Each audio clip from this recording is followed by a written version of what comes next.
All right, welcome back, everyone. J-Bone here for Total Nonstop Impact, and I got the whole crew. Look at this, we're 2 for 2.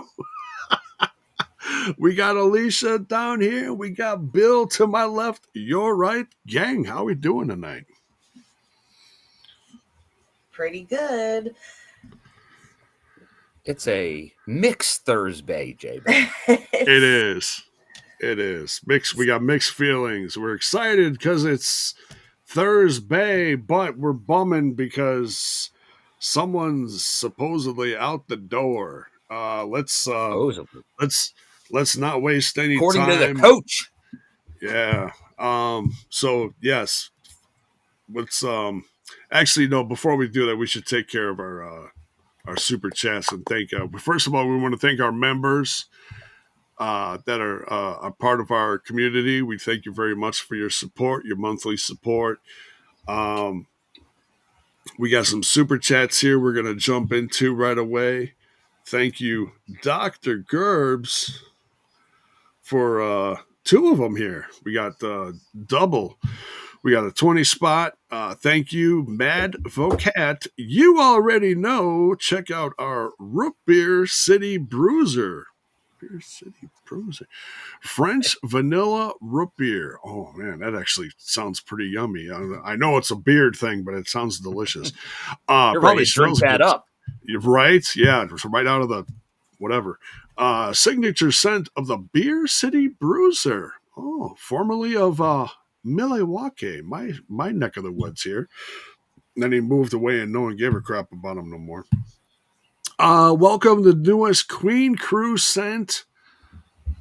Bouge hat. Okay, you're gonna have to help me with this. Bougie Toast? Bougie Toast Baddie. Thank you. Appreciate it. Pink Cashmere Cocoa Butter. All right, cool. I don't know who's representing that one, but that's probably amazing. It's definitely not Beer City Bruiser. All right. and then the second one here from Dr. Gerbs, thank you, says, oh, Hollywood Haley J. Okay. There you go. That's who that must be for there. Okay. Pick up shave/shampoo bars in multiple different scents and new cat toys. Available Macho Man inspired. Oh, so they got some different stuff there. You don't have to get just stuff for a beard. Oh, yeah. Alisha, you can get some cat toys. Oh, my cats have enough toys. Okay.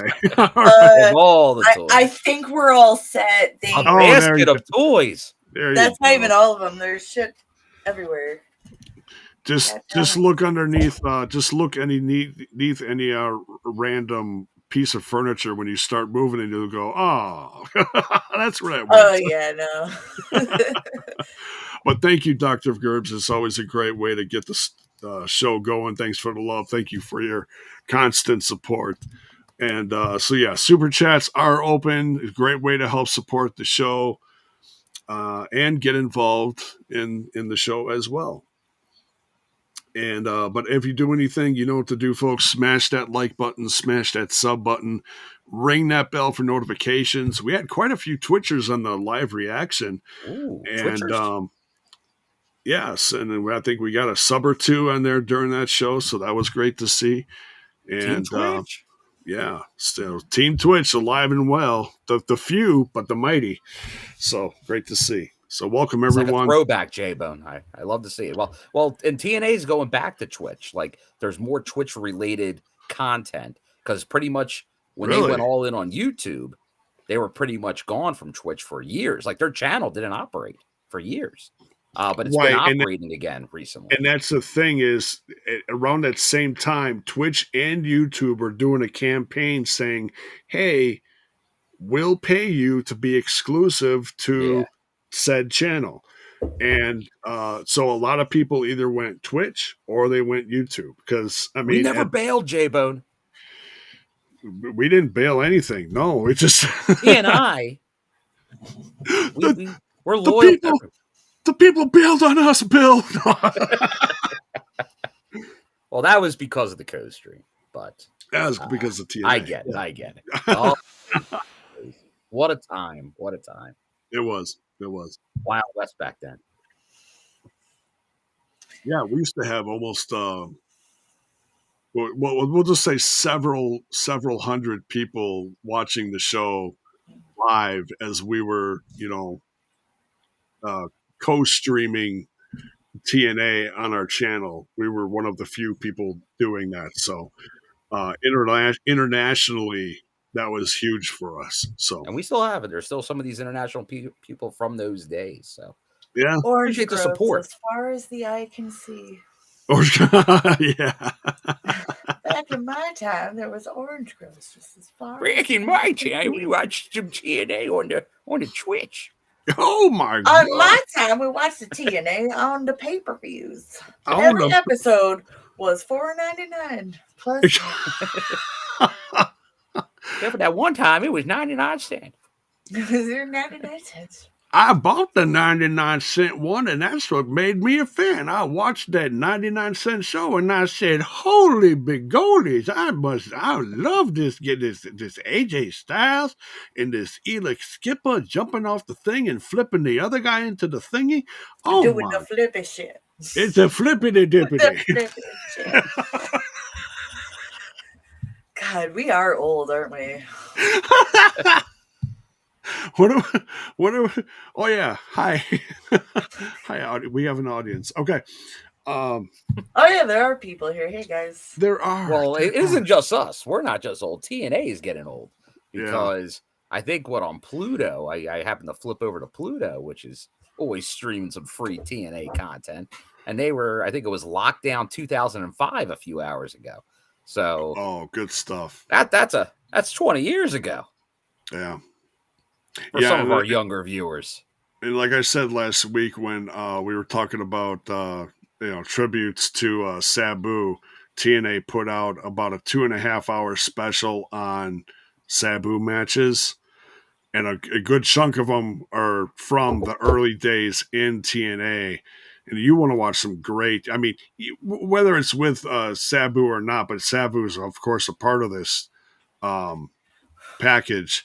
Man, those first few crazy hardcore years, 2005 through whatever, the stuff that Abyss, Sabu, and Jeff Hardy would do. Mm-hmm. I don't know how anybody is still walking. Seriously. It's insane.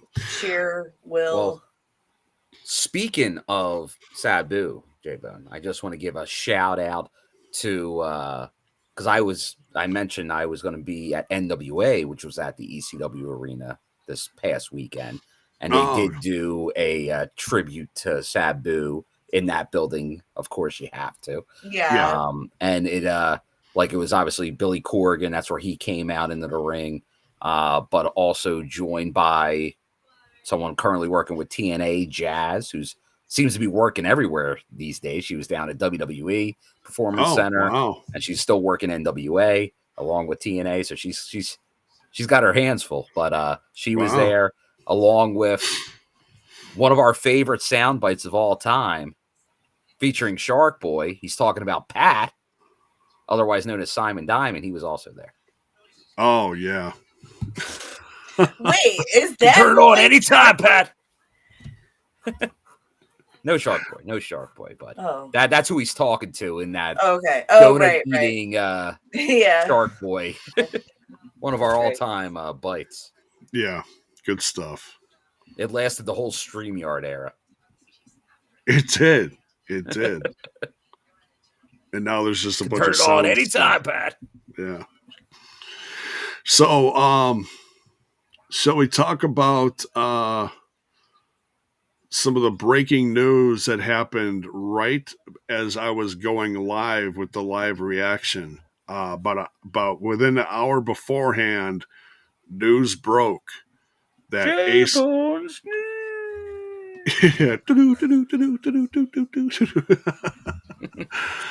Ace Austin has departed from TNA.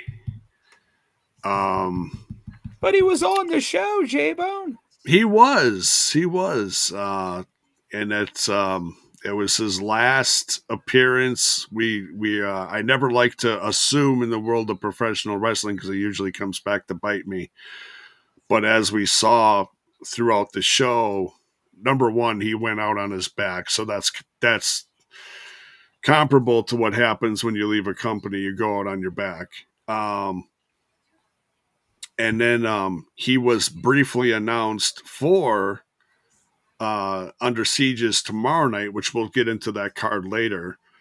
But then they said during a Bioflex sponsored segment, the injury report, that he is not cleared for Under Siege. So, man, guys, they got our hopes up for a minute and then, nope, pulled the rug out. No, he will not be on the show tomorrow. So, thoughts on the departure of Ace Austin? Either one of you, go ahead, take some time. Bummer. Beat City. I could go on, Bill. You're more rational than me. No, I obviously, well, we're talking 2019, I believe. 18. Ace debuted in TNA. Like he's been here a while. This was from his first year when he won his first X Division championship in Chicago, Bound for Glory, in 2019. And then obviously he in Rawway, he kind of made his moment jumping off the structure. Yeah. Always a good way to get noticed. So they're from then, and then obviously through that early heel era, the very let's just say controversial early, like hide your mom era of Ace Austin. That was fun. But he got over with that. It is funny that he kind of ends with buddy with Trey when his major initial feud was with Trey and his mom. So yeah, but obviously he was a foundational piece of the, I'd say, Anthem era Impact. Because that reboot. He was the young gun, the next AJ Styles. And he was going to have all the belts, be the Grand Slam champion. But you could tell sometime during COVID, there was different, obviously at that point you were getting different people involved in creative and everything. And definitely there was a change. And obviously when they went all in on Bullet Club and ABC, once again, a good spot for them, but the world title aspirations and the youngest champion, that all kind of was going out the window. And honestly, I believe that was a big Don Callis was really, because he was he was very involved in a lot of those storylines early. So he was always pushing that narrative on commentary. So that obviously went out the window. And then I think we were all kind of surprised over this. I know a lot of people here, including, I believe, David Penzer, everyone was thinking about the sweetest ending that could have been at Unbreakable, where he won the international title. Have that moment. Maybe even have Chris Bay involved in that. And that didn't happen.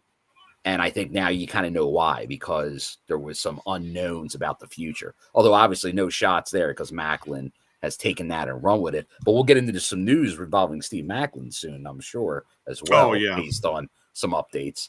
But no, this one, I think because, and once again, all companies can sometimes get themselves into trouble where a person has a belt or they're in a featured storyline and then they're gone. I think you can kind of see the writing on the wall now that this has come out, that they were not featuring Ace as much. Obviously, though, he was supposed to be in a match so they didn't think this was going to happen. So this does seem like it just kind of came up. And maybe if there wasn't a deal, they were working like handshake agreement, appearances, something like that. But obviously something may have changed, and maybe that is maybe I'm sure the speculation is going to be all over the place on what's happening next. But maybe there is now an offer out there, and that's why.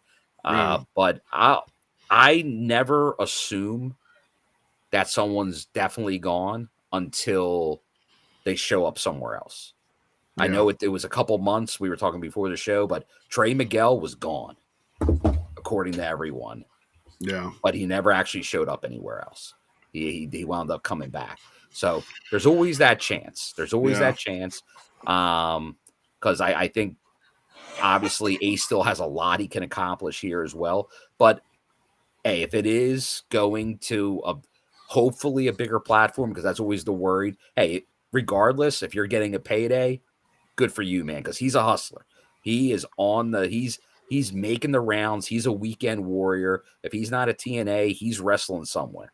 He is Revolver or whatever. Yeah. Yeah, he's always looking like he's working on him as a wrestler. He's always working on his character, his look. So wherever he goes, I wish him the best. He's been one of my favorites over this era.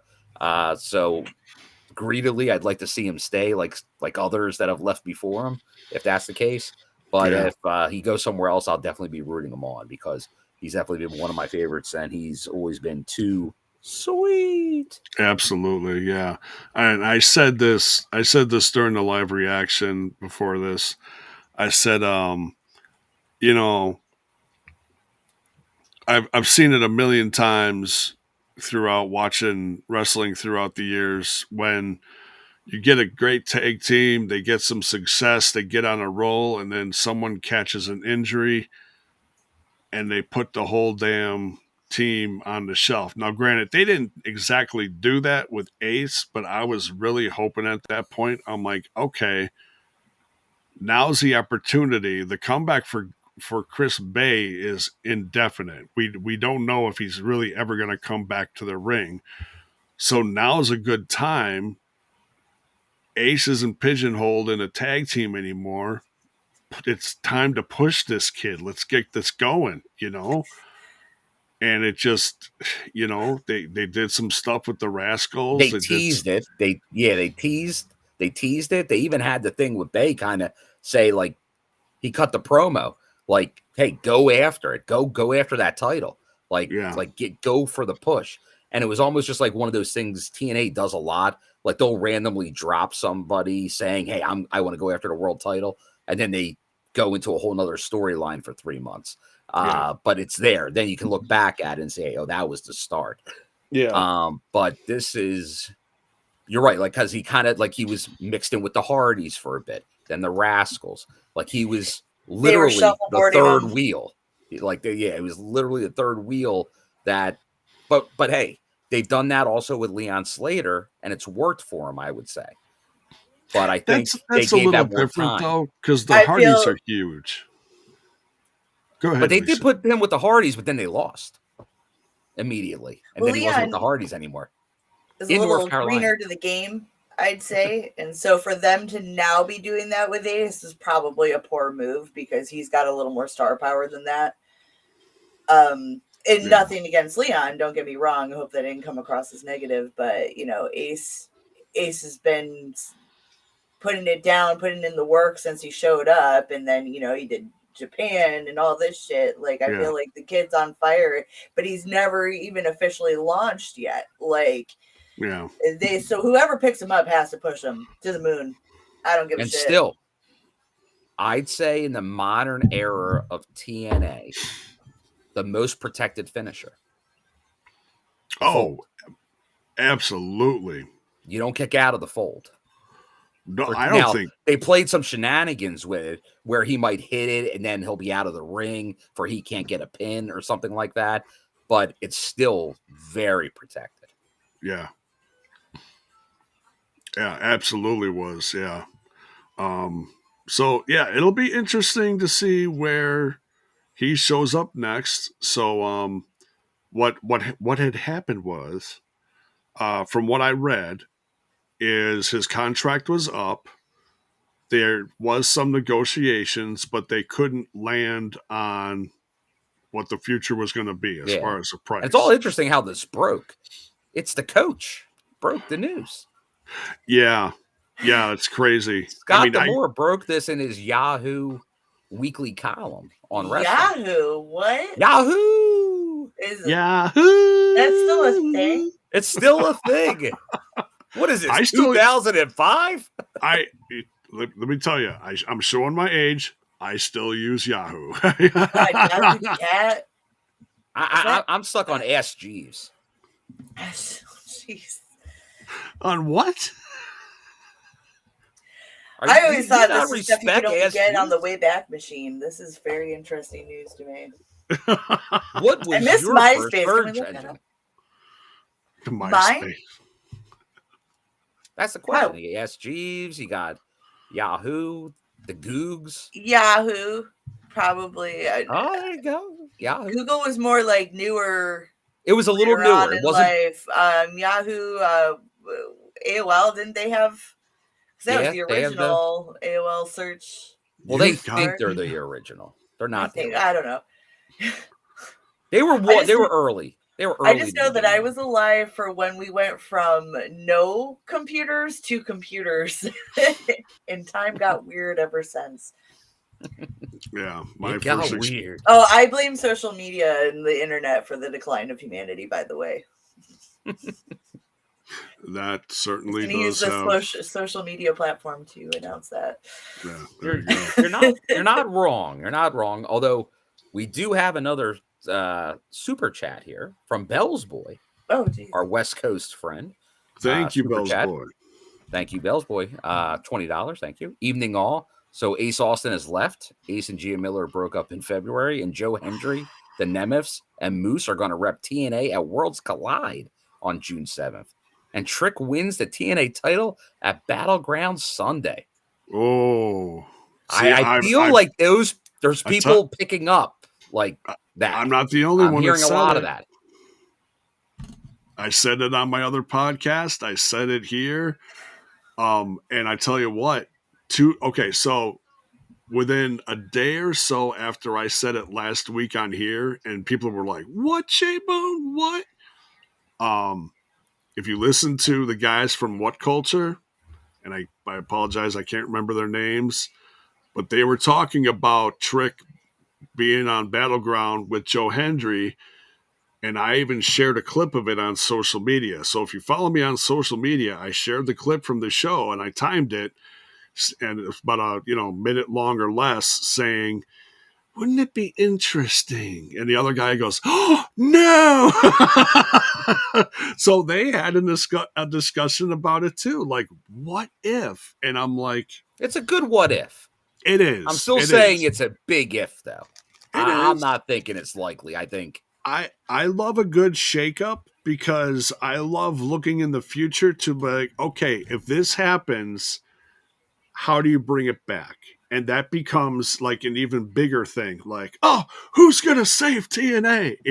And then you look at proponents like, well, obviously not Ace Austin now, but you look at proponents. And strays already. Come on, Jake. It's too soon? Okay. All right. But, you look at guys like Santana and others, that are, I think a lot of people are or trying stronger to fit Santana and the world title in the Slammiversary time frame. And I think it's being a forced narrative. And if I know one thing about TNA, when you think something's going to happen, it ain't going to happen. Trust me, I know that. Like the whole, Santana's going to have his moment in New York. It ain't happening, brother. Oh, they like to piss in our Cheerios. I get it. Like, he'll have a moment, but he ain't going to have the world title moment. But he will have the world title this year. Bro. Just not there. Right. And it's still going to involve Trick. It's still going to involve Trick in a way, but it's not going to be at Slammiversary. We'll see. And there could be a totally new face that there's still a lot of free agents out there. Hey, there's going to be a mystery man at Under Siege. Who could it be? And that could be the proponent to it as well. So, yeah, like you said, we just got to wait and see. Because he's going to, that mystery person is going to be in, oh, no, wait, that's a different match. My bad. That's Ali's crew versus Rascals. And it was going to be Ace Austin. But it ain't no more. Right. Yeah. No. So no Ace Austin, but Indy Hartwell. So she's Yeah. going to be a part of that. So that'll be fun. It'll be interesting to see who they throw in there. And somebody else. Your parents do AOL. Thanks, John Palmer. Thank you. That's great. Uh, so yeah. I mean, and then the only other thing I was really going to discuss regarding Ace Austin is where do you see him in the future? I mean, like Bill said, he's one of these guys that, yeah, it hurts that he's gone, but I feel like he's got a solid fan base that's gonna not necessarily leave TNA by any means, but they are going to follow Ace Austin and see what his future is. You know, you got some big players in the game. You got some smaller players in the game. I've seen him wrestle for House of Hardcore. I've seen him wrestle for MLW. And that was before he got really big in TNA. So, you know, there's a lot of options for him out there. You know, he could go up north, he could go down south. Who knows? We'll see what happens. He'd go New Japan. You know what? He could. So, Bell's Boy. Bell's Boy on the. Oh, Bell's Boy, he's on fire. He is. He's on the fire tonight. Super chat, $10 spot. Thank you, brother. And then Trick will take on Mike Santana at Slammiversary. And Santana takes his rightful place as TNA champion. Is that a spoiler? Maybe. And no, it's very likely Front Row Bill. I think that's the narrative everyone's thinking, and it does make sense. I'm not saying it doesn't. It's a storyline that would make sense, but it's too short of a time frame to put it together. Yeah. Like, how's Santana going to get involved in the world title picture that quick? He's just going to be really annoyed at Trick Williams after Sunday? He will show up at the top of the ramp. Or he'll show up in the crowd, the lights will go out, and a spotlight will go on him. I like a long build. But I think TNA likes a long build. That's why this stuff doesn't happen as quick as people think it will. They do. They're not doing these quick title changes. Like, how about a 2-month long tournament? Hey, I like it. I like a good tournament, but I don't like when they're overdone. Because now honestly, I never thought I'd see the day where there's too many tournaments in wrestling. Yeah, but there is. I hear you. It's they're all over the place, and and the thing is, it's easy to get a bunch of people involved. You draw up a chart, and it takes 5 minutes to boom, boom, boom, boom, boom, figure it out and see where you're going. A good tournament can be great, but a tournament can also be lazy booking. Yeah. So let us know in the chat, where do you think Ace is going to end up in the future? Yeah, see, Bell's Boy here, because we talked about earlier, the little tidbits, the little nuggets they'll leave. And, there it is they both said it, Bell's Boy and Bonus Baby, that Santana and Trick did look at each other 3 weeks ago at the live Irvine show. That is correct. They did. They did leave a morsel. Like I said, I did say that he is going to win the title this year. And it very well could involve Trick. I just don't think it's going to be at Slammiversary. Yeah. Alisha, if you had to pick somewhere for the future of Ace Austin, where would you like to see him go? I know you don't watch a lot of other wrestling, but I would just say probably WWE. Yeah. Okay. Because, Yeah. What are they doing over AEW? There you go. That's fine. All right. So drop it in the chat. What do you want to see him do? Where would you like to see him go? Or where do you think he's going to end up and maybe not like it so much? Who knows? What do you think? I'd say NXT is a good spot for him, but we'll see. I know there was a lot of guesses on NXT during the live show, so I think that would be a good spot. I guess the only thing, and once again, I don't think we really know what it means if people with the TNA and NXT partnership are featured, if that's good or bad for their future at the company, if that's really anything that would, like, if they're more featured on NXT programming, would that make them more likely to go to NXT? Like, I think we all thought that way about Jordan Grace, and we all think that way about Joe Hendry at some point. But anybody else, I don't know. Like, obviously, the Rascals have appeared on TNA, in TNA. Hammerstone did. But, like Hammerstone's not there right now. Moose. So, Moose, Yeah. he showed up there. But he's obviously long-term signed to TNA. Oh, yeah. He's a lifer. But, no, it's... I think that would be probably a good place, but if it's about the bag, I'm all for it. Get that bag. But to continue development, to reach his peak, that's probably NXT to WWE. Because like I said, he there's a reason. Like, we weren't just throwing the next AJ Styles around for no reason. Right. Like, he can do the stuff we in the saw ring. That shit. Not the look. He can do stuff like that. He can evolve into something like that. So there's places where I think he'd have a better shot to do that, and places where I don't. So I just would hope the best for his career long term.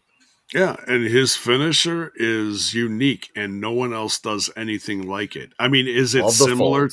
Is it similar to other stuff? Yeah, but no one, and that's the thing, no one else has picked it up and done it.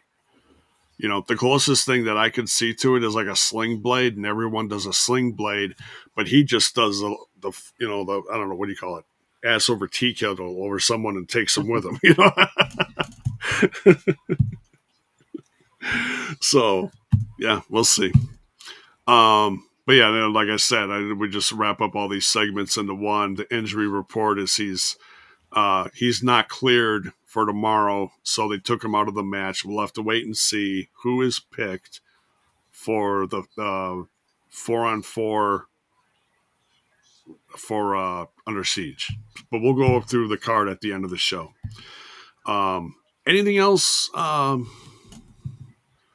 newsy? Well, it's featuring the injury report, but there is the Steve Macklin that's cleared as well. That's true. Yeah, so he's no international title match. Right, no international title match at Under Siege, but he's claiming he's going to be ready by this coming Thursday. So yeah, the following week it will happen. So those doctors are going to work on him to get him ready for it. Now, is this a weekend where there's tapings on Saturday? Meaning he's going to be ready on Saturday? Yes. Don't look too much behind the curtain, J-Bo.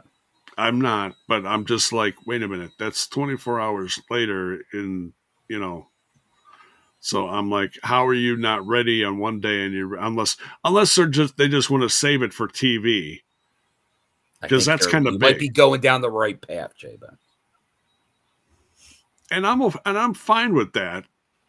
It's just weird to say you're not going to be cleared one day, but you're cleared the next, even though they call it, Friday, Thursday. So yeah, whatever. Like it does feel like for reasons the card is being slightly altered. Yeah, it is. And it is a busy weekend. It's obviously a holiday weekend here in the States. But then in Canada, and obviously we know it's a busy wrestling weekend because you have a live show on TNA Plus tomorrow. You have tapings on Saturday. You have the Niagara Falls show on Sunday, as well as NXT Sunday night. Yeah, so that's Sunday night. Saturday night's main event is on Saturday, and then there's also an AEW pay-per-view. Huh? Yeah, I'm just saying. I'm not trying to promote it. I'm just saying. Yeah, there's a lot of stuff going on. It's funny in the Scott column, he made reference to because he was pretty much talking about more AEW for a bit, and then he referenced, and then WWE and AEW are going against each other. Something like crazy how that happened, which is kind of funny when every time TNA had a live show, they always did Battle of the Belts or whatever they called it. Literally every time. Oh, yeah. Goofy. So, yeah, pick your poison this weekend because there's a lot of it. There's a lot of it. There's a lot of wrestling, which is the case all the time now. Lots of wrestling. There is. I noticed this. I haven't watched it yet, but I do want to watch it because I do dig this guy. This week's Explosion featured by Laredo versus Gringo Loco. Ooh, the bass god. Who's out of Chicago. So, yeah, that's interesting. I thought he was. Have you ever seen Gringo Loco and John Schuyler in the same place at the same time? Nope. No, I haven't. Wait a minute. He's like the Bizarro John Schuyler, or John Schuyler's the Bizarro Gringo Loco. Oh, Gringo Loco is definitely the Bizarro John Schuyler. Nah, he's got some. He is a luchador. He's not your typical looking luchador, but he is shorter, and he's got a couple extra pounds. But he does some wild top rope stuff, man. He's a lot of fun to watch. Yes, I've seen him for a long time because he was a early GCW staple. Oh yeah. Yeah. Speaking of GCW, J-Bone. Uh-oh. They're doing a show at Coney Island, a baseball stadium show, the night before Slammiversary in New York, featuring a lot of interesting names. Maybe one Priscilla Kelly. Also Priscilla Kelly. It took me a second. I'm sorry. The former NXT ladies that we have seen recently that were released. And also Deanna will be there. So at least she'll be working and showing her craft, doing some good limb work. There you go. Now, not allowed to do it on con television. Yeah, right. Who did you say in between there? Well, former Cora Jade. Alania Black. Oh, she's all okay. Gotcha. Okay. She's on the show too. So they're all in town. Okay. So who knows? Maybe. Wow, maybe. That'd be interesting. Well, I think once again, we haven't heard one match yet for Slammiversary. So I think you'll start seeing some of that pretty soon. Well, that's in August, right? July. Oh, it is July. Okay. Be here before you know it, J-Bone. Oh, man, this year's just zipping. It's zipping too fast. And lastly, J-Bone, have you seen the merch that they put out for Joe Hendry and the Hardys? I've seen. They have like a whole line. I've seen a majority of it. They have the Hardys and Hendry have a whole line of merch. Like they went all in. You can get anything on the site. I believe it's all on the site. I saw them advertising it, but let me make sure it's. Sometimes you got to look a little closer on the website to find it. But let me see. Yeah, if they're blasting it. TNAmerch.com. Oh my goodness! Oh yeah, go right to the whole. Bring it up. Share screen or Rooney that homepage. Oh my goodness! I am absolutely going to. This is interesting. Well, this might change people's minds about Sunday then. Hey, let's make all this merch, but the guy's gonna lose. Poor guy. Wait, what? Can you say cash cow?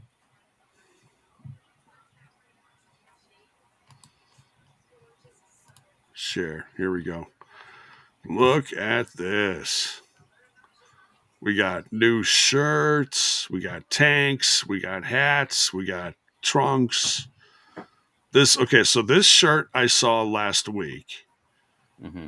This is, I don't know what this is. These are like computer cases or tablet cases, maybe, or bags, something. You know what? I'll just click on them. What is this? Click on it, baby. Crossbody bag. Okay. Oh, there you go. And we got a major. Oh, they're selling a major bendy. I love my figs, but I'm not spending $45 on that. I'm sorry. I'm not buying Joe Hendry slippers.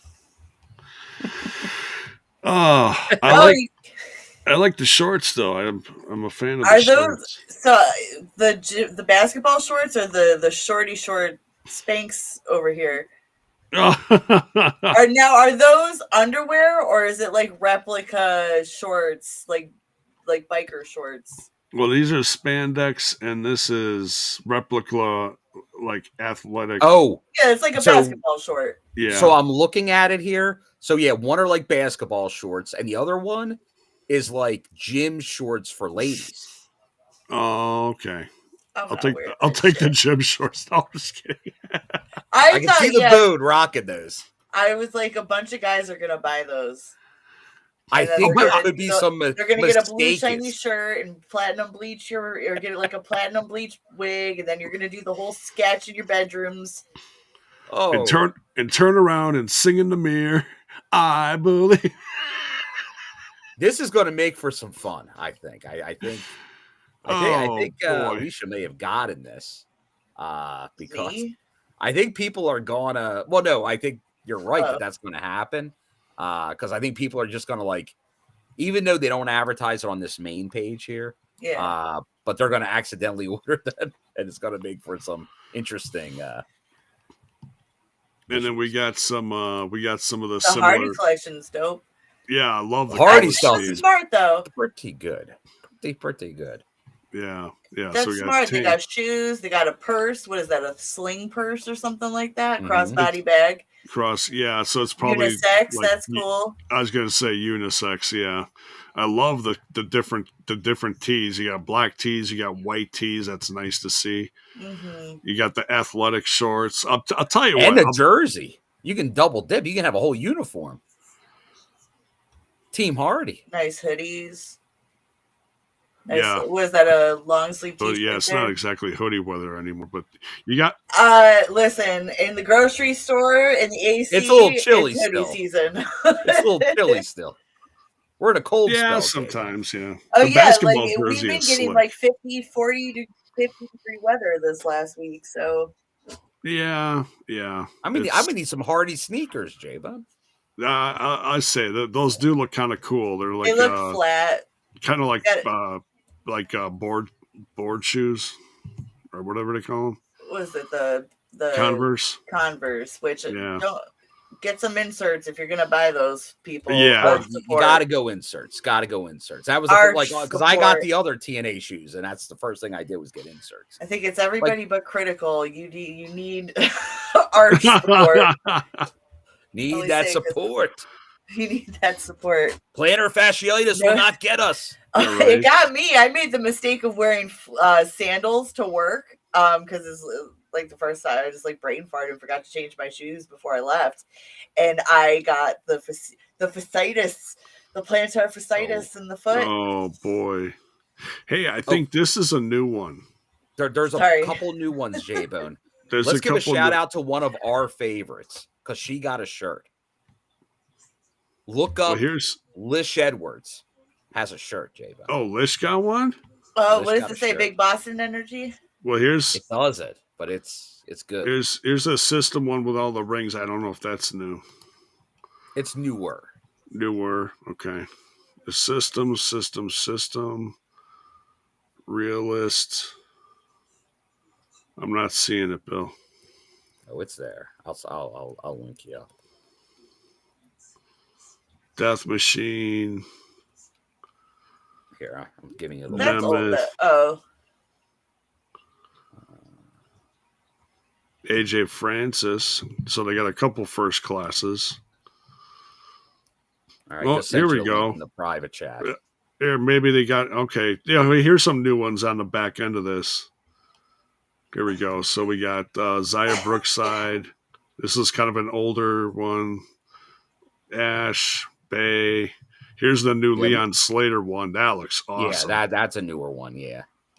Indy Hartwell's got hers. Elijah. The new Macklin. New They've been doing a lot Hendry. with the merch lately. They go through phases. And then Even also both got knockouts. Yeah, we talked about that. new There it knockouts. is. There Underneath. it is. There it is. Yes. You want to know something? Do you want to know? You want to know something? Love it. Love it. And she's holding up the she should have like, some kind of face. But no, it's a good one. Hang on 2 seconds here. We scroll down. Yeah, there you go. What is this? Oh, Yeah, there's t-shirt. Border Brawl shirts. Oh, Canada versus USA. I thought it said Samoa at first. You got Aztec Warriors. I hate the the advertising for the Border Brawl. It's a little wonky just because it's like one of those, well, are we going to be able to see it or not? It's, they give you the website. I haven't gone to the website yet, but it's free. We got a Van Halen looking Frankie Kazarian shirt. The And Uncrowned. Today. Is that a new the bubblegum Zaya Brookside? Yes. That's new. Yeah. That's new too. She's got two shirts. Whoa. What happened to those action figures? Gary's asking. They were supposed to be sent out last month, and there is zero explanation from Powertown. So let me tell you, the fans are not happy with Powertown right now, including myself. I've got $100 plus invested in those. So, well, that's fucking bullshit. You pay all of these, so a bunch of people pre-ordered this shit, and you can't even get it out, and now it's a month without any word about it. That's bad. And they're also starting to blame tariffs and stuff, which is bullshit because these figures were supposed to be out well before any of this tariff discussion. If you did this like within the last couple months, 2024, like you can use that. Possibly, because I know what is it? Figs better than me, but what is it? Series 7 or whatever had a big announcement today regarding that. Oh, okay.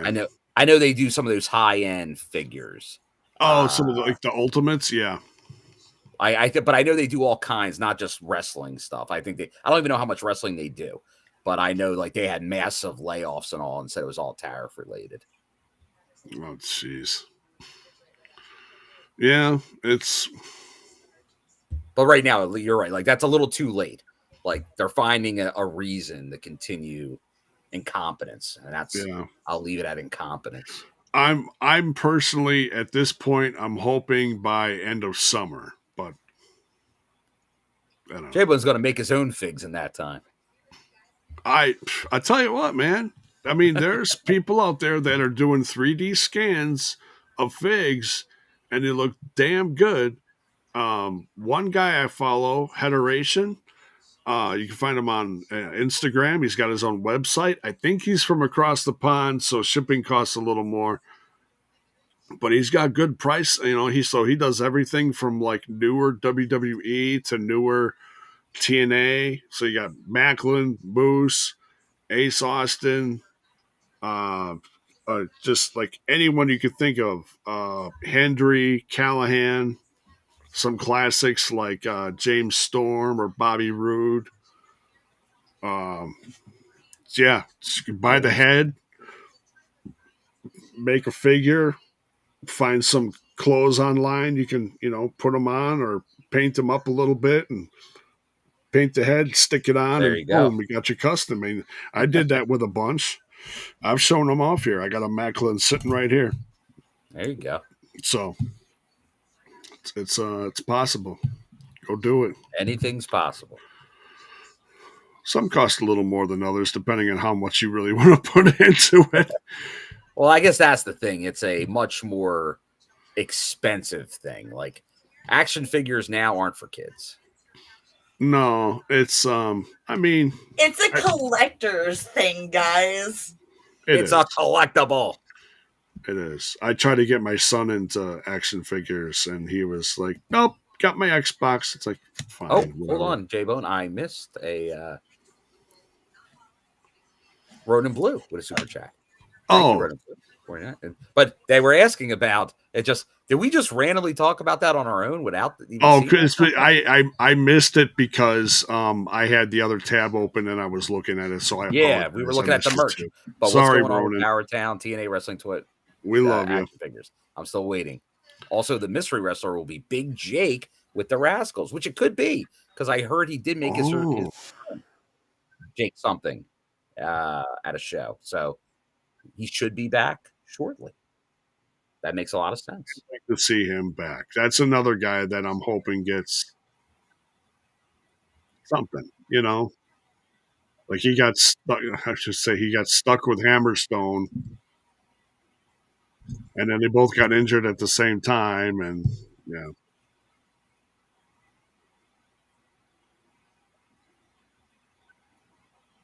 Well, it's goofy with the figures because now it's like, well, now they got the partnership with WWE. It's like, man, can we get can we get Mattel in on this? Mattel. I don't know. We'll see. We'll see. It's a tough game. It's a tough game. The action figure game. Yeah. So, all right. If that's it for the news, pretty much we kind of went off in a few different directions, but let's talk some TNA from tonight, shall we? Oh yeah. We start off with Mustafa Ali and his crew versus Ace Austin, which looks like we already mentioned this. This is probably Ace Austin's finest Chimney Christmas final appearance in TNA in a wrestling ring, certainly. I mean, both guys got banged up a little bit, but Ace Austin certainly took the brunt of this. What'd you guys think about this? This is the first match. This is the first match. Yeah. I missed it. Yeah. So this is this is kind of obviously they've been playing up the like Ace kind of getting that beating and like having the leg be haven't been kind of beat up the last few weeks. So that he definitely seemed like a wounded animal out there for the unhinged Ali to go after. But you're right. If this is kind of the end of Ace for now, obviously we know Ali is very heavily featured right now. He's one of the key guys right now in the company. So makes sense to kind of like, all right, you're going to put him over on your way. Because that's that, but that was the angle they were going. And we got a kitty. We got a kitty on This cam. is Gunther. Gunther? You mean Gunther? Don't call him Walter. Good boy. This is his first TNI. Oh, his debut. His debut. He's lived with us for a couple months now. Oh, so this is a new edition. I did not know you got a new edition. Yes. Cupid was lonely, so this is her new friend. They get along very well. Oh, good. Yeah. How old is he or she? We don't know. He's older than 10. Oh, okay. And he was a stray prior, but we think he was owned and then abandoned when they moved, which is pretty common. But he was house trained really quick once we took him home. So Oh, okay. No litter box issues or anything. Well, that's good. Yeah. Yeah, and Boy. to be 10 and never be homed, that would be quite the testament to living out there. Yeah. So, well, it's like already, it's like he's only got teeth on one side of his face. They probably fell out over time, and he's arthritic in his feet. Oh. So he's an old boy, and he lived a hard life. He's gained weight since we've had him. Well, that's good. Yeah. So he's a little more healthy, and you guys gave him a good home. So that's wonderful. I love stories like that, Alisha. I love it. Boy, come on, good. Adopt senior cats because they're fucking awesome. there you go. Yeah, you don't have to worry about. I think in some ways they're a little more docile, and you don't have to worry about them climbing in on every little freaking thing. Yeah, he's a grabber though. He doesn't as much as kittens are fun to watch go all over the place. Sometimes you're like, A lot of effort. Styles is claiming he's a stray. Styles, you want us to adopt you? You want to come up here? You want to come up to Grafton, Wisconsin? I can just listen to the stray cat strut. My husband said no more pets. Sorry, guys. No more pets. No more pets. We've got 2 turtles, 2 cats, and like a shit ton of fish. So we're good. Because the turtles won't eat the fish. Is that an actual metric scale? Yeah, shit ton. Shit That's ton legit. of fish. That's in your books, guys. Square shit ton. You got the cup, you got the quart, you got the gallon, and a shit ton. All right, got it. That's great to see. All right. So yeah, this is Ace Austin on his way out of the company. Sad to see. It is what it is. We'll see where he goes next. Then we got a promo from the System, and they're talking a bunch of different stuff because Eddie Edwards has his match tonight, and we got a tag team match with Brian Myers and Moose later too. So they're covering all the bases in their promos. And next, Rosemary just keeps becoming more and more diabolical. It seems like she's cutting a promo here, and she's talking to Zaya Brookside, but then she's like, if I can't get you to, come to the dark side with me, I'll just drag you kicking and screaming. And we look down, and there's Lei Ying Lee out cold on a cart, and she's ready to just wheel her down to the old undead realm. I think it would be hilarious if we find out at the end of the day that Zaya is the ultimate evil. It's like the biggest twist ever is like Rosemary thinks she's dragging her to hell, and then they get there and Zaya's like, well, I've got news for you, buddy. Oh yeah, and then she has to do her bidding. Can you imagine? Oh, that'd be a riot. Yeah, and Zaya or Zaya and Yang Lee like pull one on her, and they both like evolve or something. We'll see. I'm fantasy booking. Sorry. No, that's all right. It's like you kind of want, guys. It's just because I gotta admit the storylines for the women right now are garbaggio. Yeah, they're not interesting. They're low effort. It's just they're working. So let me not take away from the people working the angles. They're doing the best they can with what they're being given, but they're not being given much, so they can't do much with it. Yeah. They're doing a great job for what they got. There's been a lot of changes in the company too, so I think some of that sometimes has to. Yes, it takes time. It takes time to gain speed, but yeah. But I feel like they say this every time, though, is, oh, there's a lot of changes going on. There's changes going on in this company every fucking month. They got to have some kind of consistency with their women's roster that's more than just low energy, low effort storylines. Oh, they don't like her. They're not best friends anymore. Like, okay, cool. Yeah. The only interesting though right now is Masha and Tessa, and even then, it's like we've seen this before. Yeah.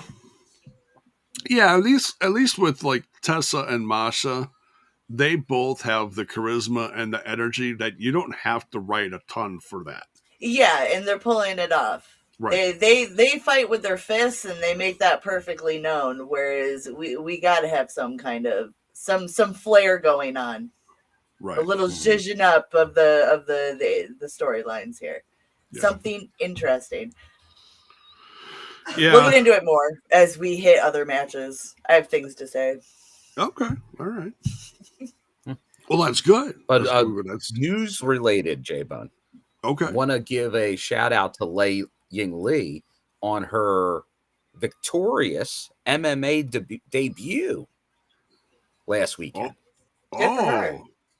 Wait, was she in Invictus or was she in something else? Not Invictus. She was in, because that would have really been Combat Night on May 17th. Okay. There's so many different MMA kind of offshoots now. But no, congrats to her. Like maybe that is the I don't know if that's maybe a long-term goal, maybe to get into Invicta with the relationship there. But congrats. That is something. We know we've seen other wrestlers do that, some with success, some with not so much success. That's where Lei Ying Lee came from, though. Didn't she come from some kind of combat sports background before she hit the WWE? First official MMA. I think she was trained in it, but I don't know if she actually. I'd have to do some more research, but that's her. Okay. At least it seemed like, or maybe it was more in that type of. But I know everyone was kind of saying it was a debut. So okay. Well, good for her. So yeah, I mean, it took out a lot. Took a lot out of her. So that's why she was taking a nap on the cart. That's what. That could really be it. That's what I'm thinking. Then Rosemary snuck up and was like, "Okay, I'm just gonna wheel her into the undead realm." What a brat! It's a nice place for a weekend getaway. Somebody put something in my drink. Wake up! Where the hell am I? All right. Next, we got the Aztec Warriors. My wife's turning into a ninja on me, giving me mail. Like she's got throwing stars. Aztec Warriors versus the Northern Armory. Sorry. What do you guys say? Well, first we got to say happy birthday to the Hall of Famer Tracy Brooks. Oh, got to make sure to get that in before she's lovely. Goes midnight. So congrats. But regarding the Aztec Warriors and the Northern Armory, it was good to see once again because I know we talked about it that Octagon Jr. that was an official signing, and now the tag team. We kept seeing Laredo coming out with the Tron, but it was like, is it going to happen? But now we see them together and winning this match. So I think that's a good sign moving forward. Like Aztec Warriors maybe can, because this was an interesting tag team night. We'll get over to another result later in the show, but I think we're seeing some new tag teams, especially as we know we're not going to have the official Hardy Boys at Under Siege and the tapings. So right, maybe putting a little more effort in the tag division as this is going on over the next month or so of TV. Right. So, like, Which legit, good. Jeff's not going to be around for a while, like you said, because of the tapings. It's not just the one show that he's missing. Correct. So you're looking at that really sucks. Close to a month of television. Well, and that goes straight into what's the next one? Against All Odds. Cue the Phil Collins. Love me some Phil Collins. All right.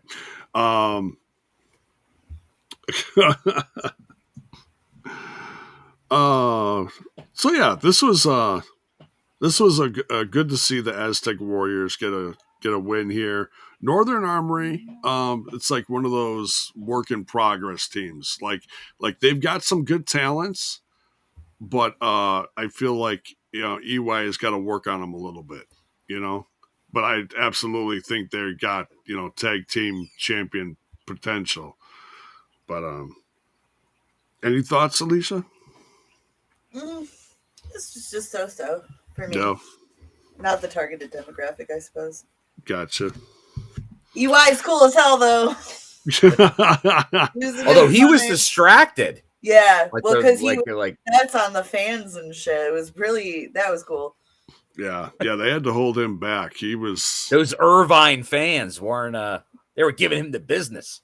They were because they were really behind the Aztec. They were hopped Warriors. up on In-N-Out Burger. There was even I wish. front row. They call them front. There was a gentleman in that front row there, just down a ways from you, that used to be at a ton of WWE shows, but now he's kind of all over the place. They call him Jesus. But now he's got long hair and a beard. Yeah, see, he was in the face of that guy too. So, yeah, Jesus. Yeah, Jesus. Yeah. So, EY was just screaming mad at everyone. Ripped off his vest at the top of the ramp. It was hilarious. He was just metal thrashing mad.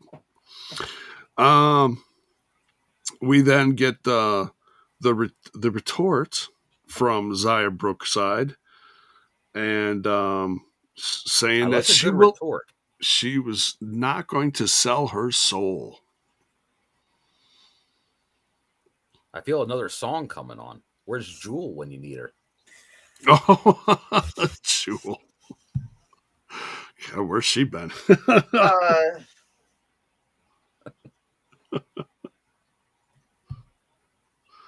guess she's back to singing at cafes. Really? In California. Who knows? I don't know. She had a good run. I saw Jewel at Lilith Fair, though, so. Oh, there you go. I also saw her at Lilith Fair. Little knowledge drop. Way to go, Bill. You made Alisha spit on her drink. Got a spit take. Bill went to Lilith Fair? All right. Yes. That took me off guard. I have a lot of respect for that, though. Lilith Fair was dope, bro. Well, you got to remember, when Jewel hit it, like, this was like, I was in high school. Yeah. We're talking about late 90s-ish? Yeah, 97. Yeah. She came out, 96, 97. There was Jewel. There was Melissa Etheridge. My first ever CD is Jewel.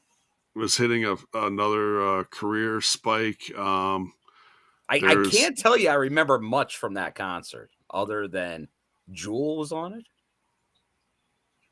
Sarah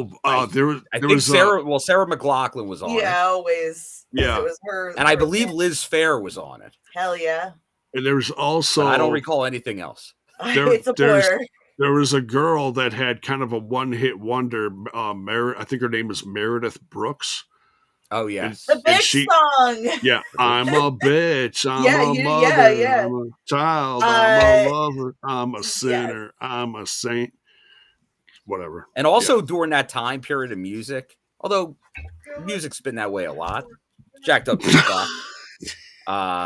there's... I think the reason why I'm not naming a lot of artists, because I think a lot of them were one-hit wonders. Like, that was the era of the one-hit wonder, I feel. Well, it was like an era of like fem rock and like the rise of fem rock. So there was like a lot of one hit wonders, and then like people who one, were two more hit wonders, like underground. like ones that may have been popular underground, but like one or two airplay staples is How kind about of like. How about Hole? I love Hole. Hole. Listen, this is going to be controversial, and I hope you're ready for this. But Hole is a better band than Nirvana. Oh, she said it. I will always say it. And Courtney didn't kill Kurt. I agree. That woman grieved way too hard. I think Hole's good. I think Hole's good. Well, I mean, it's not great. It's fucking grunge music. It's not great, but for the era of the time, like they were good. The feminist movement. Hole. Honestly, I thought Hole. She had a type band. Oh, Hole L7. might be better produced than Nirvana.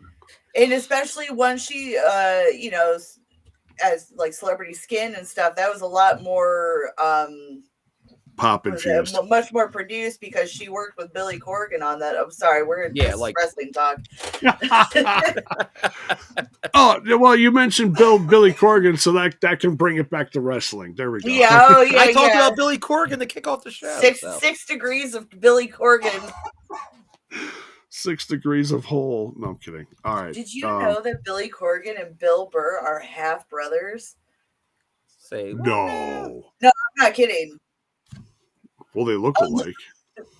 They have different mothers, but the same father.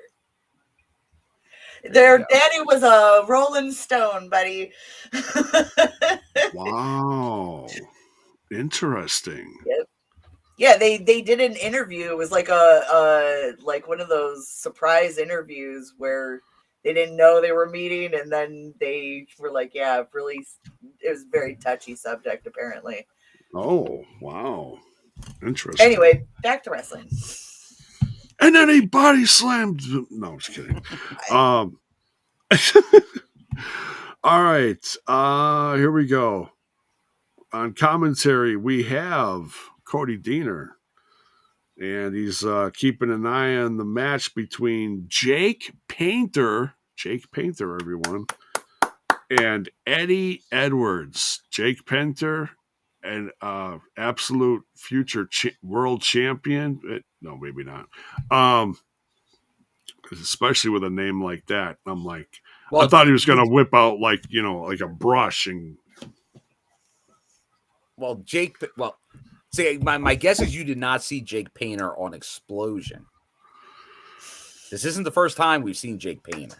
Oh, okay. I apologize then. No, I missed it. But I gotta say something, because once I tell you this, you're gonna love it, J-Bone. Okay. All right. I'm ready. Hit me with it. Jake Painter's gimmick. Well, at least one of the things they're doing. When he was in Explosion, he was billed as from St. Joseph, Missouri. That's where the tapings were. Okay. Tonight, he was billed as from Irvine, California. Oh. So he's the local kid going forward. And I love that gimmick. Funny. Like wherever they are, that's where he's your town's hero. He's your town's hero. I love it. And you just don't know it. That's wrestling. It's the gimmick behind the gimmick. I like it. I have a sneaking suspicion on whose idea that was, but I think it is fantastic. That's something I would do. That's got Johnny Bravo written all over it. All right, kid, this is what we're gonna do. So Eddie Edwards, of course, getting the win here over Jake Painter. Cody Deaner on commentary, very focused on Eddie, doing a lot of talking at him. And so for those of you that don't know, they got a match at Under Siege. If Cody Deaner does not win, he is not offered a new contract for TNA. So, and it's not a guarantee he gets a contract. Well, Santina's just going to go to bat. He's got to at least win to get the offer. Yeah. And to make a compelling case. since he hasn't won. So this could be a whole new chapter, or this is another thank you, and we'll see you in your future endeavors. I'm either way on this. I love Diener, but he was never had that like big. I mean, he led a faction, but it never had that super mega top of the card feel. So, and I don't think that's his fault. I think he busts his ass, and I love the stuff that he does in the communities that he works with. So as far as behind the scenes individual, he's A plus in my book. So for charity's sake, I'd say, yeah, keep him around. And he's a wonderful PR guy too. So, but I don't know what the company's, Yeah, we'll see. Like if it is the end of the in-ring road to an extent, it is kind of like a home game for him, obviously. Yeah. So we'll see what happens, because it kind of would be a fitting ending if it is. But because if he does win, I'm not sure where he goes from there. Like, where does that? Okay, he gets a contract, then what? So he's got to kind of follow. Like, what would be the next step after that? After getting the contract, what's he going to do with it? He's from Canada too, right? Correct. Yeah, he's from right down the road. Like I said, this is a local event for him, so it's almost a homecoming. So, correct. The Diener farm. The Diener, the Diener farm. Yeah, maybe his cousin will come back and help him win it. Maybe his cousin will come back. We'll see. That'd be interesting. Well, his cousin's either going to help him or send him off. One of the two. There's not a whole lot of medium in there. If I feel like if we get cousin Jake, we got to get Willie Mack back to drink beers with them at the Diener compound. Oh man, I miss Willie Mack. Where the hell is Willie Mack now? What is he even doing? Is he in MLW or something? I feel like he's shown up a few places. I'm not sure if he's officially anywhere right now. Okay. If you've seen him in the chat, he showed up in AEW. He showed up at MLW. Like he's been making the rounds. So, but always a fan of seeing Willie Mack. Yeah, I loved him because he reminded me of like a throwback Junkyard Dog, and Junkyard Dog was one of my favorites when I was growing up back in the Hogan era, so to speak. I just whatever. Oh, as Dr. Herb says, JCW. Is he their champion right now, Dr. No, he might be. Yeah, I think I've heard a few people mention him being involved in that. Yeah. Wait. He's a juggalo? Whoop whoop. Whoop whoop. Yeah, I can definitely see that. All right, what else we got here? We got a Manser promo with his better half, and it's actually a really good promo. Nice production. Kind of, yeah, production wise, kind of shows what they've got. Just like I love the way they did this, because it's one of those things where it's like, okay, he's new, he's still fresh on the roster, and if he's not going to have ring time, give him a good promo so he stays fresh in the mind of the consumer, us, watching the show. So I think what they did with this right here, it's like, ooh, kind of showed a little slightly different, crazy, little artistic side to him a little bit, I thought they did a good job of like a lot of the visuals were on Steph, but she didn't say anything. It was all Manser talking, which they haven't really done. Manser's been like, we've been hearing more and more from Mance, but it was pretty much Steph as the mouthpiece, and then Mance doing the in-ring stuff. Yeah. Which is obviously, you can tell a story that way. He's great at doing it. But now we're getting to hear a little bit more of Mance. They're giving him more of a character, which, once again, I think you use Manser the right way, he can be gold for you. He's like another guy. Like, he's a guy that's been killing it on the indies. He can do death matches. He can do characters. But do you know what he is? He's Terry Funk. He's a throwback. Yes. That's really what he is. Like, he's just not a deathmatch guy. Like, he can do it all. He's the everyman. He's a brawler. He can do a lot of stuff. And I think like the heel stuff is definitely the way to go with him now. For when he does go face, like he's going to be massive when he goes face at some point. There was a tournament that I think he was in Chicago for AAW, and Trent could probably give me a few more points of reference here, but man, I've seen that guy like arrive at AAW and then end up their world champ, and it was at a really shitty time too, because it was literally at the border of the start of the pandemic. Because he was champ, and then boom, no shows for a while, and then you're playing in front of no one, and what kind of doing that thing. But man, that run up until the point where he became champ, just epic. Epic. Everyone's in the ring. He's on everyone's shoulders. And it was just like, oh my God, this is a new chapter for this guy. He's on a roll. Somebody signed this son of a bitch. And, well, okay. So it's like 6-7 years later, whatever it is. I feel like he's really reached the pinnacle. He's on TV. This is a start of a whole new launch, new chapter in his wrestling career, and I'm loving it. It's we're not going to see everything right away with him, because Manser is one of those guys where he's kind of a throwback. He's kind of a Briscoe. He's kind of a this. He's kind of a that. He's just a lot of fun to watch. He's never boring. You're not going to be bored watching an old Manser match.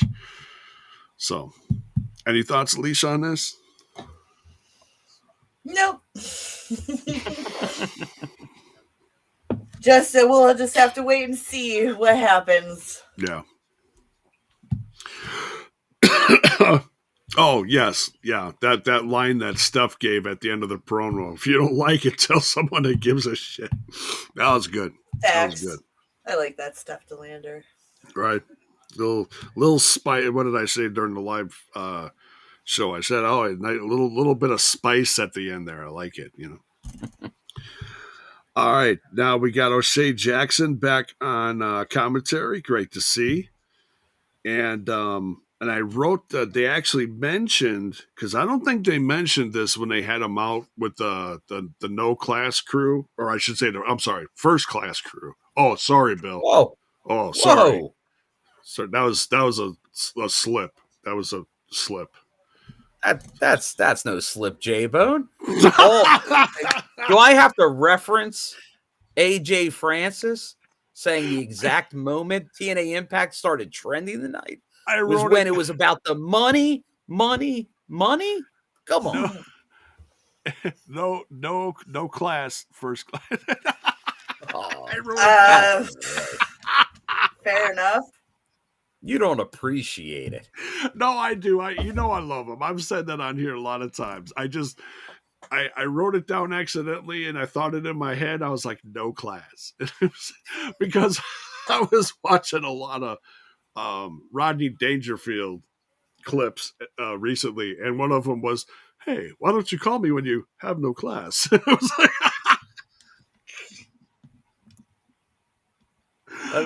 let me hear on my first class. Let's join the penthouse, everybody. First class. But anyways, so no, but I wrote on here because they mentioned the name of O'Shea. His podcast is called No Contest Podcast, and it's on Mondays. So if you're interested, he does a wrestling podcast, and I forget who they said he does it with, but I've been wanting to check this out for a while, but I hadn't heard what it was called until now. So I'm like, oh, boom, there we go. Because I like him as an actor, so I'm really curious to see like how he comes across just listening to him, So he's on commentary, and so you got Callihan and Santana versus First Class. This did not go the way I thought it was going to. Went the way I thought it was going to, J-Bone. I'm like, Santana's on a roll. He's got Callihan. There's no way they're going to lose. Ah, shit. Hodgepodge team. Platypus team. It is. It is. Yeah. And that should have been the first thing right there. It's like, oh, it's a hodgepodge team. As cool as it may be, even though I stuck it on the cover of the other video, didn't help the odds, I guess. I knew Not when you got two of the best. I knew I should have went tag with team specialist, J-Bone. AJ Francis and Casey Navarro. They have a bond. They do. I will give them that. They have become as goofy as they are in front of the camera at times. In the ring, the switch flips. They're all business, J-Bone. They're businessmen. They are. Casey Casey Navarro's a little more of a showboat, I think, than AJ Francis is. You know, that's why he compliments him. Yeah, he's kind of like the energy. He's the little dog in the ring, so he's got to like do something and be like, "Hey, look what I did!" You know, for the steak and the sizzle. Yeah. But yeah, any thoughts on this, guys? One of my favorite matches of the night, J-Bone. Yeah, it was a lot of fun. It was fun.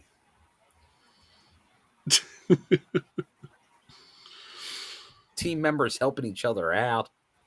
Big win. Big win. What's going to happen next? A future tag title shot, maybe? Could they be on their way? They're only traveling one way, J-Bone. That's first class. I can smell as much as it's fun to boo them, you know. But damn, they're good. I do see them as future tag champs. Just given the right opportunity, and I like what you're saying, J-Bone. Put it this way: you put them. We'll give you an invite. You put a. Hey, thanks. I'll show up if I got no class.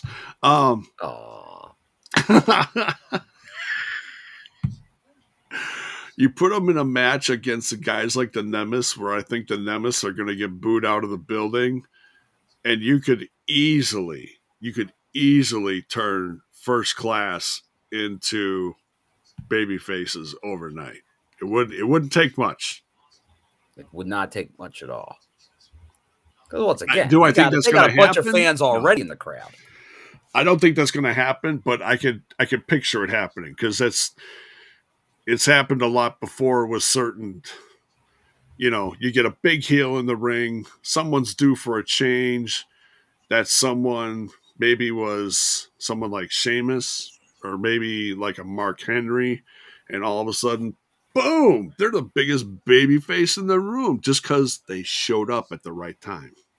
You never know. John Palmer, there's always room in first class. A lot of times there's not, but we're willing to make. I don't know what he's talking about, but then again, I've never flown first class. I'm stuck in the back with the crying babies. Oh wait, that was my kid. Never mind. There you go. You were stuck with your kid. I was. Where's my wife? Oh, she's in first class. All right. Yeah, so first class gets a win here. Next, we got some highlights from NXT. Joe Hendry and the whole thing going on with Trick Williams. Trick Williams should stick to wrestling, stay away from rapping. Joe Hendry, entertaining as usual, ended up calling him Mello's bitch because he used to be in a tag team with Carmelo Hayes. So, little tag off the whole Brian Myers Cardona thing. but still very entertaining, very funny. Agreed. And then the live debate. Excuse me. Santino, I just think about Santino and I start laughing sometimes. Santino with his daughter, Ariana Grace. Daughter? What? Huh? His daughter. That's his daughter, right? Where's this been confirmed, J-Bone? It has been. I read stuff. You read? I read it on the internet. That means it's true. Al Gore told you it was true, and therefore it is. Right. Some 5-year-old put it in Wikipedia, and I believed it. Robert Stone on the other side of the table with Victoria Crawford, and so they get a good back and forth going on here. I haven't heard a good promo from Robert Stone in a long time, so this was actually pretty entertaining. What did you guys think of this segment? I mean, it gets nutty after a while, but we'll get to that in a bit. Go ahead, Bill. It's nutty.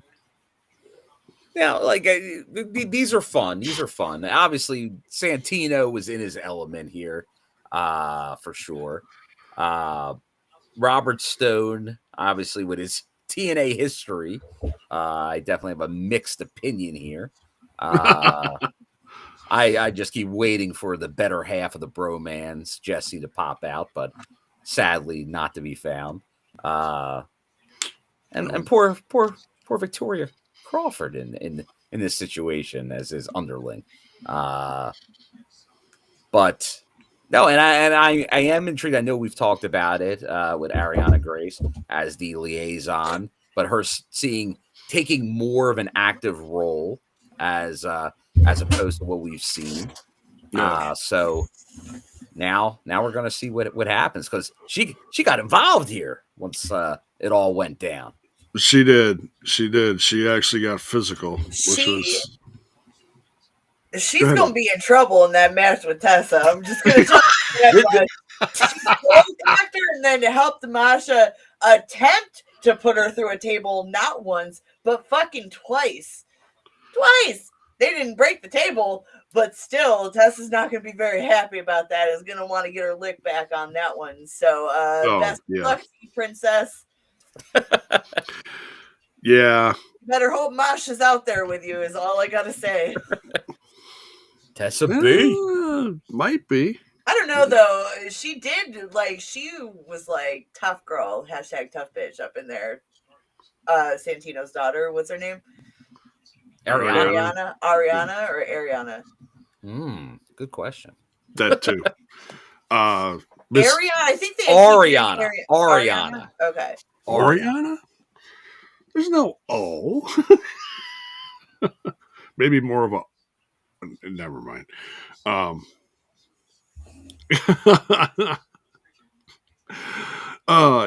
this table, man, no give on the table. It bounced off once, and I actually really felt bad for Tessa, because I'm like, oh jeez. I'm like, oh, there we go, one more time. I gotta say, I did see the table no sell coming. Yeah, because two very light individuals. Well, not even with the Death Valley driver, I'm like, okay, this has got to work. Nope. I'm like, damn. But I hate to say it, J-Bone. You put both of them together, right? That's like one Cody Deaner. And Cody Deaner ain't breaking the table by himself. It's like you gotta put some oomph on it to break that table with two smaller individuals like that. That's why it's usually one bigger individual and one smaller individual. They should have maybe gone the top rope direction, maybe. I don't know, or something. I don't know. But anyways, yeah, the end of this was a hot mess. Hot mess. Did they make a match out of this? Hang on, let me look. Oh, we have a match already, J-Bone. Let me double check the card. Well, I know Masha Slamovich is facing Victoria Crawford. Yes. And, okay. Yeah. I forgot. They did make a match out of the Tessa Blanchard versus Ariana. Yeah, after last week, after the slap for around the world. That's it. Yeah. Okay, and we do have an updated card, and we'll go through that. So they added everything on the page. Now, see, Swag fan gets it. That should have been the ending. Stone should have been put through the table. Yeah. Oh, yeah, like Santino goes, "You summon a god." Hey, I would have taken the liaison putting him through the table. That's what I want to see. Ooh. That table must have been made in Japan. It was a Japanese import, and it laughed all the way home. Yep. All right. Cardona cutting a promo about the lack thereof in Steve Macklin in the match coming up because he's banged up, and then Santino interrupts him and says, well, you're kind of right and you're kind of wrong. So you're right about Under Siege, that we're not getting Macklin versus Matt Cardona at Under Siege, but you will get him next Thursday. Okay. So, and we discussed this a little bit in the news, like kind of wondering why exactly they're doing this. I'd like to think maybe they're just like, okay, this is something really good for TNA TV. Keep this, maybe keep this title, defended on TV as opposed to on pay-per-view. You could, get a few more matches out of it here and there. Maybe we'll see. But yeah, so next Thursday he's coming back. We'll have to see. Spitfire promo. It's do or die for them. If they don't win, they're gonna just call that it because they're like, man, we're in this situation again. So, in the ring then, Spitfire versus Maserati and Viperous. Not super familiar with them, but what do you guys? I know Viperous. Do you? Mm-hmm. Okay. Fun match, but this was a weak storyline leading into it. It's like, oh, if we lose a match, maybe I haven't been paying attention, but like, what is it? We lose a match, we got to split up or go our separate ways, that kind of thing. Yeah, kind of. Yeah. And predictably, they won, so now they're gonna stay together. And then next week, it's gonna ride on every hair's breadth. If we lose, we gotta split up. They lose that match by elegance. Well, and I think we're also going to get Spitfire. I think we're also going to get, and I think I might have mentioned this last week, I think we're going to get a debut of a Maggie Lee or whatever the new version. Dr. Finkelstein. The doc, the good doctor. Whatever he did to Maggie. I think we're going to find that out. And it could change the outcome here. Okay, then we got the injury report. Ace is out of Under Siege. He'll be replaced by someone in the Order. What is this new group called again? Oh yeah, they have a name now. Oh yeah, so Mustafa Ali's group with Tasha Steeles and the Great Hands is now called Order 4. I happened to find that by accident when I was going through the roster page earlier. I was like, I saw them all together, and I'm like, Order 4? Order 4 what? I'm like, and I thought it was like a golf thing, but never mind. Yeah. 4. Can I play through?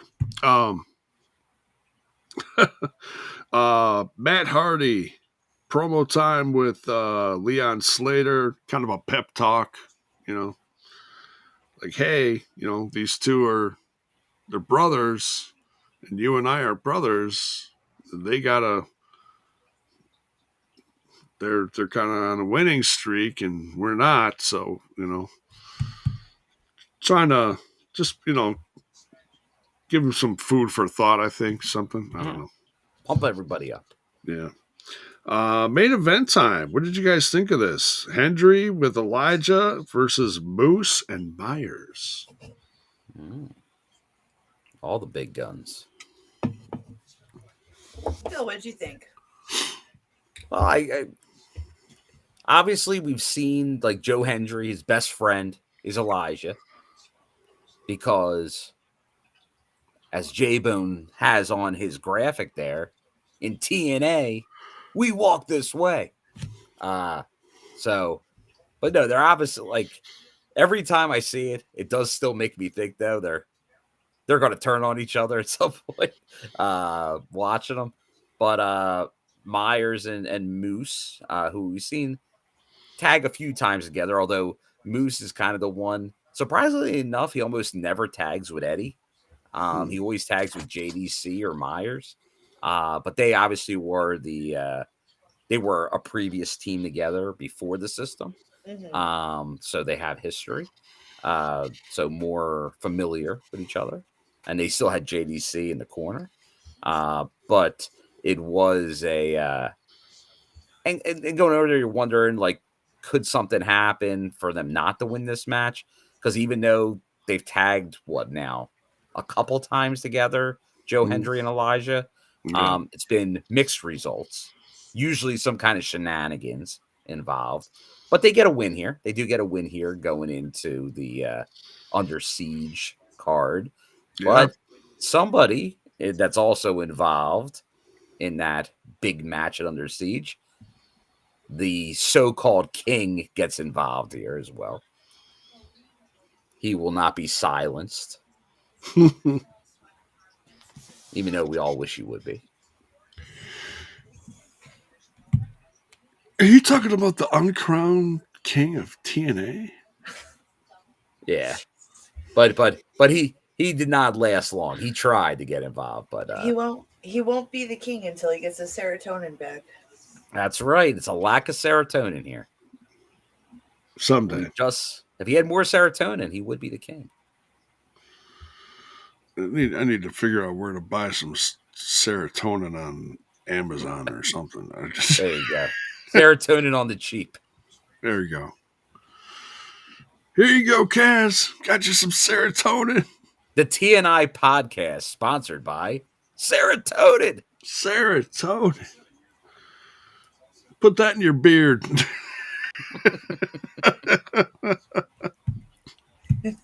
Or somewhere. But yeah, Hendry and Elijah, big win here. Going into the weekend, they need it. Got a lot going on with Hendry and Trick Williams. Trick Williams was on commentary for this, I believe. Yeah, and he did not get involved. So, yeah. Is that not a good sign for their tag team?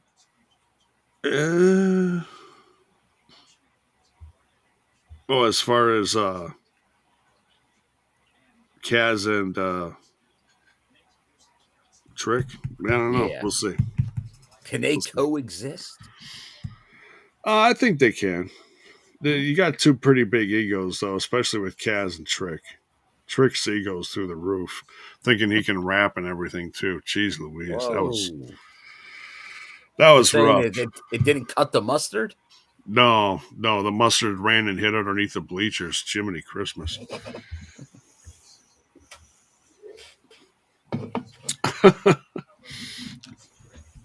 Talking about dealing with an average Joe. I mean, it's good. I thought it was cute at first, but then he just kept on repeating it, and I'm like, no, that ain't gonna do it. Well, speaking of not gonna do it, J-Bone, Mayor here is talking about Elijah breaking a guitar on Kaz, but unlike Jared, who broke 1,000 guitars and never drew a dime. What did you think of the chair shot by Elijah? Were you happy with that chair shot? You like that chair shot? I missed the chair shot. I heard a bang, and I turned around and I saw the cloud, the tusk, poof. Yeah. I saw the poof. I saw that, and I was like, "What the hell?" And then I tried to rewind it, and I couldn't. And so I gotta go to social media and watch get the full chair shot. The guitar but shot. It sounded great.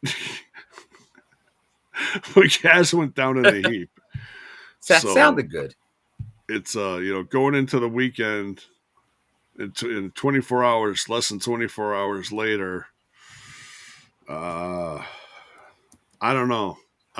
There's a lot of question marks about this weekend, but it's going to be entertaining as hell. I can tell you that much. Well, shall we run down the card? Do a little. Let's do it. Little share screen-a-rooney. Talk about the matches. Little here. Let's see here. Under siege. Under the siege. All right. First of all, we've got. Now, I don't think any of these are on. Oh, no, I'm wrong. This is on the pre-show or the countdown. I'm calling it countdown. Sorry. This one's on the countdown to Under Siege here, so we'll start with this one on the right. Yep. Rosemary versus Zaya Brookside. It's going to be a very good match. It's definitely going to, I think we're going to get a turn in the story here. See, something's going to happen to someone here. So, any thoughts, guys? I know this storyline for Alisha is a little where what's going to happen here. Yeah, but I do think there will be a payoff on this one. I'm not sure if we'll get it here though. I think we're going to see it keep going. The storyline. I think we're going to get another step in where this is going, but I don't think they're going to pay it off in the countdown here. So. That's probably that might even be a Slammer as we get into Slammiversary season payoff. Okay. Next we got Diener, and this is all or nothing for Diener versus Eddie Edwards here. And by all means, folks, put any thoughts you got on this card in the chat. Critical Sting says it looks like one of the weirder cards they put together. For a monthly special, but that's okay. I mean, not everything. It's kind of like one of those. Not everything has to be totally predictable and make sense. Sometimes a little unpredictable. Yeah. So who knows what could happen? So I think Cody Diener's either going to get a fresh start here, or we're going to say thank you and good luck in your future endeavors. Let's see. Good afternoon, good evening, and good night. Yes. All right. Next here, we got a match by Elegance. The Knockouts tag team matches on the line. No disqualification or countouts. Spitfire versus Ash and Heather by Elegance. With the professional concierge at ringside. Maybe an appearance from Maggie Lee or we see the artist formerly known as Maggie Lee. We'll see. I don't know. I think we've seen enough of Spitfire. I know others don't want to see him break up, but we'll see. Yeah, it feels like if they just kind of play hot potato between the two teams, I can't imagine that's what they're going for here. But once again, I feel like we've all thought this was going to be the one that went to NXT maybe and went back and forth. Now I have no clue what's happening with the Knockouts tag titles, so I'm not sure where it's going to go. So I hope at least now that Elegance has the belts, they keep it for a little bit. So we'll see. Yeah, we'll see. And then we got Order 4, which is Mustafa Ali, Tasha Steeles and the Great Hands versus the Rascals, Indy Hartwell, and question mark. The question mark? We're gonna get the question mark. Oh boy. Yeah, so this is a mystery opponent. Could be someone from the roster, could be someone brand new we've never seen before, could be a local kid, could be, oh my god, Bill, it could be Jake Painter. It could be Jake Painter. From Canada. Good Brampton kid. Good Brampton kid. Right? Just from down the road. If you hear one person popping, then that will be me with that Jake Painter popping out. Oh, I'd be like, yes, they did it. You'll be hearing me laugh from miles away. But yeah, it could be a rascal. Could be like a Myron Reed. Could be that. Oh. Could be, who knows? A lot of options. Okay. All right. We'll see. Shock the world, and it's Ace Austin. I'm now okay. It was all a ruse. I'm staying. I'm not leaving for any mothers. I don't know. Tessa Blanchard, Ariana Grace with Santana Marella in Ariana Grace's corner. Robert Stone flanking Tessa Blanchard. This is probably going to be ugly. I know, Alisha, this is probably going to be your match of the night. Probably.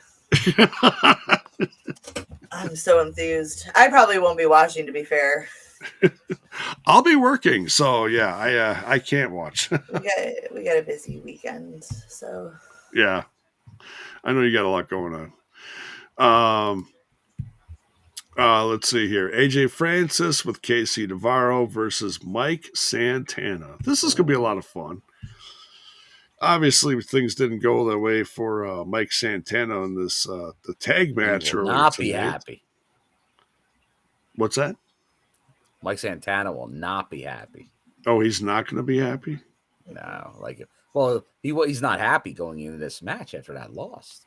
Oh, that's true. Yeah, that is going to. If AJ can remain first class and get the win here, it'd be a big win for AJ. Yeah, huge win.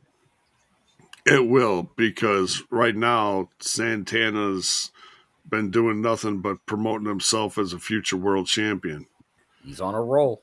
So, yeah, we'll see. All right. Tag team championships on the line. Nemesis defending against Matt Hardy and, we'll just say, a brother from another mother, Leon Slater. There you go. The enforced future Hardy. Whatever you want to call it. This should be honestly one of the better matches of the night, I feel like. Yeah. The Nemesis actually worked pretty good together. Matt Hardy's still in good shape. Leon Slater's one of the, I'd say, most exciting people to watch in the company today. What do you guys think? No doubt. I think obviously we've the Nemesis are. I imagine there'll be some shenanigans in this match, but I think it'll be a good match until we get to shenanigans. Agreed. Okay. And then Knockouts World Championship on the line. Victoria Crawford going after Masha Slamovich in her title. This should be a lot of fun. I don't know how badly Victoria Crawford's going to lose this one. It's embarrassed. She's Masha's not going to go easier on her. She's been going through some stuff. He's been going through it. But I don't know. It's interesting because I look at a lot of these matches and I see the potential for a lot of wonky finishes and dirty finishes and shenanigans. Yeah. We'll see how much that happens, because this has the potential to be a very overbooked card with a lot of finishes. So hopefully more and clean than I think they will. Okay. But here's the question I have for the chat and for anyone watching on the replay. What's the final match of the night? What one do you think is the main event? Oh, it's going to be the tag match. You think it'll be the tag match? Okay. Oh, yeah. I think it's a good guess. I think that's a very strong contender. It's good. It's going to be this one. There it is. There it is. It's going to be Trick Williams and the King, Frankie Kazarian, versus Joe Hendry and the Cowboy, Elijah. That ain't a cowboy hat. That's close. He's like kind of more like a worldwide renowned traveler, you know, kind of like what the hell's his name? Indiana. He's kind of like an Indiana Jones. Indiana Jones. He's got the fedora. There you go. But there it is, Tricky and Frankie against Joe and Elijah. Yeah, this should be a lot of fun. Obviously, there's implications from this match that's going to lead into Sunday night at Battleground, because that's going to be headlined by Trick Williams going after Joe Hendry's TNA World Championship. The first time TNA World Championship has headlined a WWE event. There you go. So now, final chance to say it on the show. J-Bone, are you going to stick with a new world champion Sunday night? Are you maintaining the Trick Williams victory declaration? I think I am. All right, yeah. I am. And it's not like Joe Hendry wins. It's not like, because I talked about this on my other podcast, Ramblers Unleashed. Please go give it a follow and a sub on YouTube, please. And just because I say that, people are like, well, you don't believe in Joe Hendry. No, it's quite the opposite. I do believe in Joe Hendry. I just like the way the story's going in my head about this, and do I think he's going to get it back someday? Absolutely. But you got to remember, this year is going by quick. And if he's going to be heading somewhere, to another company within the next few months down the road, he ain't going to have this title very long. And I don't think people realize that. So, he's extremely popular. Absolutely. Put the title on him for a while. But I love a good shakeup. So let's put Trick Williams at the top and just think of the boos that would happen if Trick Williams came out the next night at the tapings with that title over his shoulder. Oh my God. Oh, actually, that's going to happen Sunday. Never mind. So that's not going to happen. Yeah. Unless he steals it from him Friday night and shows up. That could happen. That could be something. But then that would be kind of that would spoil things. So they wouldn't do that.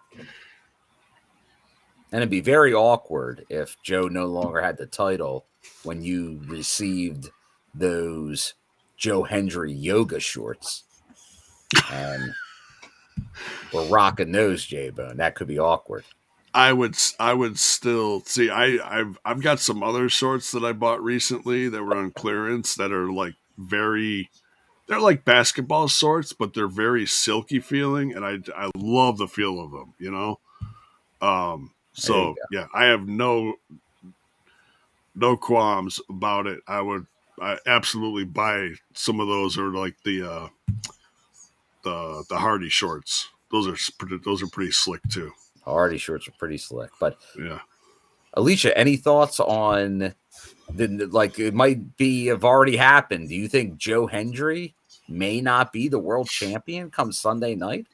Do you think on NXT or the I Triple think H he's will going to defeat him? retain. There you go. Okay. We believe. I see no crossover belt changes until we get some of theirs. Not playing All that right. shit again. There you go. Oh boy. Omega. I was there. I know what happened last time we did a cross promotion shit.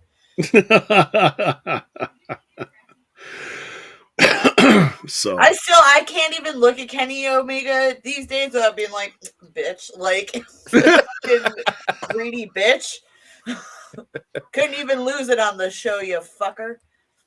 right, had to give it to another AEW / Impact guy. Yeah. Anyway, I'm very tired. Are we done? I think we're done. Yeah. So that's turning into a pumpkin. It's after midnight. Oh no, it's she's orange. The cats are gonna start clawing at her. All the animals are sleeping. Yeah, right. Not this one. He's waiting patiently for me to make an assessment. There you go. All right, folks, that's it. A lot of shows happening this weekend. I'm working all weekend, so I don't know when I'm doing what. But Bill, if you think you might be doing a show tomorrow night, I do. Okay. As long as the internet pans out, then which I plan to. I think I'm going old school. I think I'm going to be doing my stay is going to be at a local conference. I think it's on like a college campus. So who knows? Maybe I'll be like an old dorm room style setup. So there you go. That means I should have a decent connection, I would imagine. So okay. All right. Well, then I will do my best to get it all set and ready for you before I go to work tomorrow night. And I'm working Saturday and I'm also working Sunday, but Battleground is Sunday, so that's going to be interesting as well. So we're going to keep a close eye on that one too. To. So if anything, we'll do a follow-up to this possibly on Wednesday, maybe Monday. I don't know. We'll have to wait and see what plans out. But we'll have a big barbecue. There we go. It is going to be Memorial Day, so maybe that's what we'll do. All right.